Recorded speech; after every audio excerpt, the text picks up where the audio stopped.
There's not much to do when all I can is thinking about you. Not the good morning, কেমন আছেন? আমার নতুন আর একটা ব্লগে আপনাদের স্বাগত জানাই। আজকে 8ই মে, আর আমরা আজকে গ্যাংটকে সাইট সিন বলবো না, ওই সাউথের দিকে যাব। আমরা তো কম টাইম নিয়ে এসেছি, তাই এখন সব জায়গায় ঘুরতে পারবো না। সাউথের দিকে যেগুলো আছে শুধু এগুলোই এখন ঘুরবো। এই যে নাতুলা পাস, ছাঙ্গু লেক, বাবা মন্দির, সিল্ক রুট, জুলুক, এইগুলো যাওয়ার কথা আছে, এইখানেই যাব। তো ওটা গ্যাংটক থেকে বেশ দূরে, ওটা সাইট সিন বললে হবে না। আর এখানে আগে থেকে পারমিশন করাতে হয়, যেহেতু চীন আর ইন্ডিয়ার বর্ডার, তাই আগের দিন থেকেই পারমিশন করাতে হয়। আর এখানে এই যে কাগজটা দিচ্ছে, এখানে পারমিট করাতে হয়, আগের দিন থেকে কাগজটা দিচ্ছে। আর যেদিন গিয়েছিলাম আমি, যেদিন থেকে গেছি আর কি এখান থেকে, তার পরের দিন থেকেই বেশ সবসময় মেঘলা ওয়েদার ছিল, বৃষ্টিও হয়েছে। আর এখানেও বৃষ্টি হয়েছে, আকাশে মেঘ ভর্তি। এই যে পাহাড়ি রাস্তা, গাড়ির মধ্যে আর কি মেঘগুলো যেন ঢুকে ঢুকে আসছিল। আর গাড়ির কাঁচ তো খোলাই যাচ্ছিল না, প্রচুর ঠান্ডা ছিল। তো আমাদের জন্য ওই জন্য আরও এক জায়গায় হোল্ড করবে। আর মেঘলা থাকার কারণে চারিদিকটা যেন আরও বেশি সুন্দর লাগছিল, কিন্তু আমার মনটাও বেশ খারাপ ছিল। সকাল থেকে যদি বৃষ্টি হয় ভালো লাগে না কোথাও বেড়াতে। আর এই যে পাশে এইগুলো যে সাদা সাদা পতাকা দেখা যাচ্ছিল, পতাকা না ওদের ওটা কি জানি না। ওই ড্রাইভারকে জিজ্ঞেস করলাম যে রাস্তার প্রায় চারিদিকেই এরকম মানে অনেক জায়গায় আর কি এইগুলো লাগানো ছিল। এগুলো বললো যে ওদের শান্তির প্রতীক, যেন সব জায়গার সাথে শান্তি বিরাজ করে, জোরে গাড়ি না চালানো হয়, যাতে তাড়াহুড়ো না করে, যেহেতু পাহাড়ি রাস্তা, সবাই যেন শান্তিপূর্ণভাবে চলে, সেই জন্য এগুলো লাগানো থাকে। ওনারা যেটা বললো আমি সেটাই শুনলাম। ওদের বৌদ্ধ ধর্মে এটা এইগুলো নাকি ওদের শান্তির প্রতীক। বেশ ভালো লাগলো দেখে। আমাদের কিন্তু মানে এইখানে পশ্চিমবঙ্গে কিন্তু এরকম কোথাও দেখিনি যে কোথাও শান্তির বার্তা দিচ্ছে। তো এই যে রাস্তায় বৃষ্টি হচ্ছে, ওগুলোর দ্বারা সবসময় মনে করে দেওয়া হয় শান্তি যাতে বিরাজ করে সবার মধ্যে। আর ওখানে সত্যি সবার মধ্যে এত বোঝাপড়া, কোঅপারেটিভ সবাই সবার সঙ্গে, এত ভীষণ, কেউ কাউকে কিছু বলতে হচ্ছে না, এমনি সব ঠিকঠাকভাবে সবাই নিজের মতো চলে যাচ্ছে। কেউ যদি গাড়িতে সাইড দিতে হয়, কেউ কাউকে বলতে হচ্ছে না যে আমাকে সাইড দাও, কিন্তু আরেকজন যে ড্রাইভার সে কিন্তু নিজে থেকেই সাইড দিয়ে দিচ্ছে। আর এখানে হোল্ড করেছি গাড়িটা হোল্ড করেছি, কারণ এখানে আমাদের জন্য ড্রাইভার যে ছিল সে বলল আমাদের জন্য যেগুলো আছে সেগুলো আমাদের জন্য সাফিসিয়েন্ট নয়, সেগুলো থেকে আরও বেশি কিছু লাগবে, জ্যাকেট, বুট, এগুলো নিতে হবে। ওই জন্য ওখানে দাঁড়ানো হয়েছিল। আর গাড়ির কাঁচটাও খোলা যাচ্ছিল না, খুব বৃষ্টি হচ্ছিল আর খুব ঠান্ডা ছিল, গাড়ির মধ্যে জল ঢুকে আসছিল। আর এই যে নিচে থেকে সামান্য সাদা সাদা বরফ দেখা যাচ্ছে, এখন থেকে বেশ মনটা বেশ একটু খুশি খুশি লাগছে। বরফ দেখা যাচ্ছে এইখান থেকে, যেহেতু বরফ দেখা যাচ্ছে, ওপরে নিশ্চয়ই আরও অনেক বরফ হবে, এটাই ভাবছিলাম আমরা, যে এখানে নিচে যখন বরফ দেখা যাচ্ছে ওপরে নিশ্চয়ই বরফ দেখা যাবে।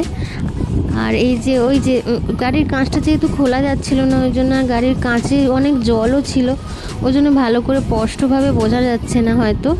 এই যে মেঘগুলো একদম পাহাড়ের থেকে নেমে ধেয়ে আসছে এদিকে, আর ওই যে সাদা সাদা ওইগুলো বরফ, তুলোর মতো যেন ছিটিয়ে আছে বরফগুলো, কি ভালো লাগছে। আর যত ওপরের দিকে উঠছি তত রাস্তার দুপাশে বরফ বেশি দেখতে পাচ্ছি, আরও অনেক কাছাকাছি দেখতে পাচ্ছি। বৃষ্টি হচ্ছিল। আগের দিন নাকি যারা আমাদের হোটেলে আরও একজন গিয়েছিল, এইখানে এসেছিল আর কি, বললো যে ছাঙ্গু লেক থেকে আর গাড়ি যেতে দেয়নি, গাড়ি বন্ধ করে দিয়েছিল, এতটাই বরফ পড়েছিল আগের দিন, বৃষ্টি হয়েছিল ওই জন্য। আর আমিও এটাই ভয় পাচ্ছিলাম যে আমাদের গাড়িটা না আটকে দেয়, বৃষ্টি হচ্ছে, গাড়িটা না আটকে দেয়। এই যে প্রচুর বরফ দেখতে পাচ্ছি। আর এই যে এখানে একটা লেক আছে, হ্যাঁ এই লেকটার কি নাম বলেছিল আমি ভুলে গেছি, সামথিং টি দিয়ে কিছু একটা নাম বলেছিল, আমি ভুলে গেছি। আর এখানে জামে একটু গাড়িটা দাঁড়িয়েছে, আর আমি গাড়ি থেকে নেমেছি। এই যে কেমন একটা ভাল্লুক টাইপের লাগছিল আমাকে, কারণ 3টে জ্যাকেট পরেছিলাম, কেমন মোটা মতো লাগছিল আমাকে, আরও বেশি, এমনি মোটা, আরও মোটা লাগছিল। আর চারিদিকটা এখনও বরফ পড়ে আছে এইখানে। আর যেহেতু আগের দিন বরফ পড়েছে, বরফগুলো এখন স্যাঁতস্যাঁতে হয়ে গেছে আর কি। আর এতে বৃষ্টিও পড়েছে। আবার গাড়িতে উঠে গেছি, আবার যাচ্ছি। তো চারিদিকটা যেন ছবির মতো সুন্দর মনে হচ্ছে। আর এখানে একটুও গাছপালা দেখা যাচ্ছে না, গাছপালা নেই বললেই চলে। আর এখানে যত উপরে যাচ্ছি তত আরও সব কিছু সাদা হয়ে যাচ্ছে যেন। চারিদিকটা যেন ছবির মতো সুন্দর। আর আমাদের লাক ভীষণ ভালো ছিল।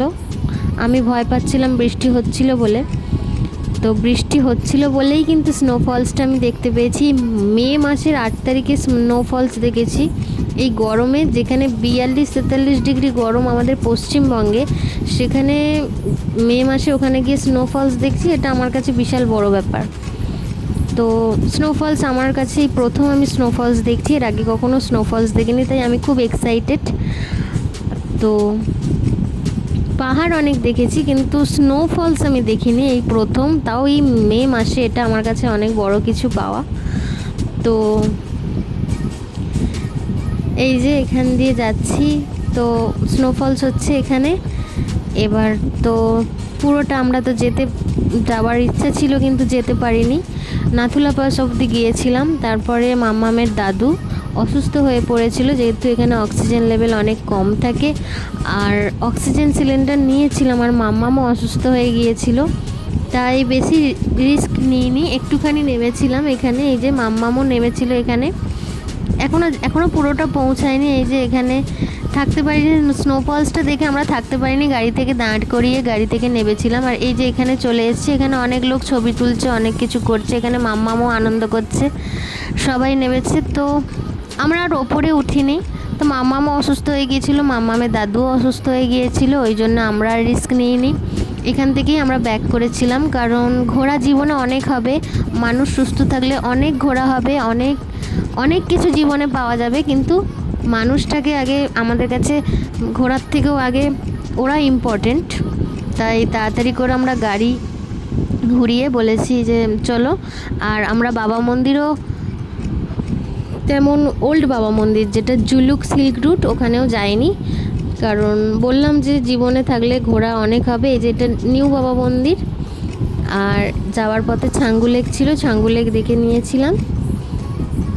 এটা নতুন করে এখন করেছে ওল্ড বাবা মন্দির যেটা, ওখানে অনেক বরফ ছিল কিন্তু আমরা যাইনি। আর এটা ছাঙ্গু লেক, এটার নাম তো সবাই জানেন, ছাঙ্গু লেক। আর ওই যে ঘোড়াটা আমাদের কাছে, ঘোড়াটার থেকেও ইম্পর্টেন্ট ওরা, তাই আর ঘুরিনি। আর এখানে একটু ছাঙ্গু লেক ওখানে দাঁড় করিয়ে ওদের আর নামাইনি, আমরা একটু ফটো টুটো তুলে চলে গেছি। আর জুলুক আর সিল্ক রুট আর ওইদিকে যাওয়া হয়নি। তো কি, সবাই ভালো থাকবেন, সুস্থ থাকবেন। ব্লগটা এখানেই শেষ করলাম। সবাই অনেক ভালো থাকবেন, আর ভালো লাগলে একটা লাইক দেবেন। টাটা, অনেক ভালো থাকবেন সবাই।